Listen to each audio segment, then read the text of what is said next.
For more on this, I'm joined by Justin Warren, Managing Director at HealthEngine, an IT consultancy based in Melbourne. Justin Warren, consent is a big issue here. Are users of sites such as this HealthEngine giving consent to their data being shared?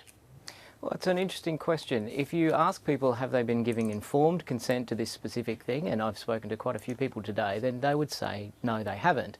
But the way that legislation is written, and certainly the way these applications are designed, consent means that you tick the box, and sometimes that could have been by accident.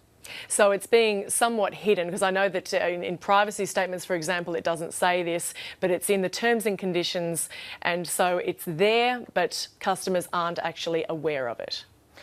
Generally, that's how it works, yes. So I don't know about you, but I'm not really in the habit of reading through 700 pages of legalese when I want to book an appointment to see my doctor because I've got a head cold.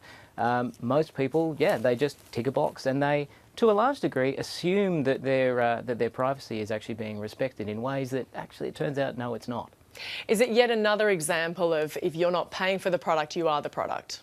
Well, actually, in many ways, it's a bit of both. We see that actually in some cases you are both paying for the product and you're still being sold off to the highest bidder as well. Businesses are trying to make money on this, and largely it seems to be this idea that we should be making as much money as possible through any means that we can, rather than designing a service which does what it says on the tin. I mean, this is a doctor's appointment booking service in this case. Like, it's not actually supposed to be, I would think, selling my data to lawyers. And I'm pretty sure that most of the customers who would be going to this site saying, I want to book an appointment, wouldn't be thinking that this is what's happening with their data. Now, we know that myHealthRecord is coming in a few months. And this is a government initiative, can we trust that our data won't be shared or stolen? Well, that's a really tricky thing to talk about, and trust is a tricky thing here, and so it's very important that we do trust this system for it to work. You cannot guarantee that there will be no issues with this kind of system, and privacy is a particularly tricky one, because once this data escapes or is stolen, you can't get it back again. You can't unbreak someone's privacy. So the downsides here are quite severe. So a lot of effort and concern needs to be put into these systems. Now, the government and the people who have been building these systems say that they have taken a lot of this into consideration and into account. However, we need to remember that the myHealthRecord system was designed as an opt-in service, and it was only changed to an opt-out service after the opt-in rate wasn't actually very high. So this system hasn't really been designed with individual privacy at the forefront of it as much as we would like it to have been. So if people want, they can opt out, but otherwise they are part of this? There's only a very short opportunity for you to do so. This is one of the things that a lot of people are concerned about. The opt-out period only lasts for about 3 months. It starts in July on around, I think, the 15th, and it runs until October. You cannot opt out before then, and you can't opt out after then.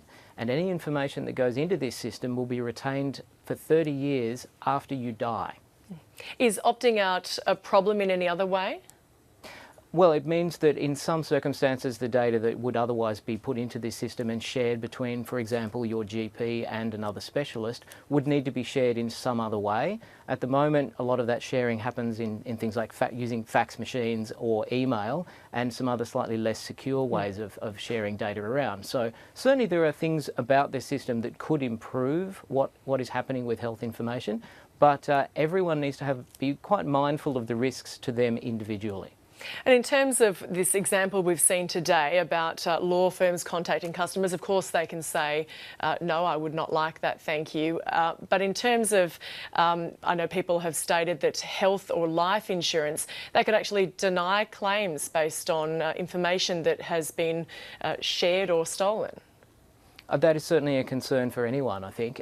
Medical information is some of the most sensitive and private data, and surveys of customer attitudes have certainly shown that to be the case for many, many years.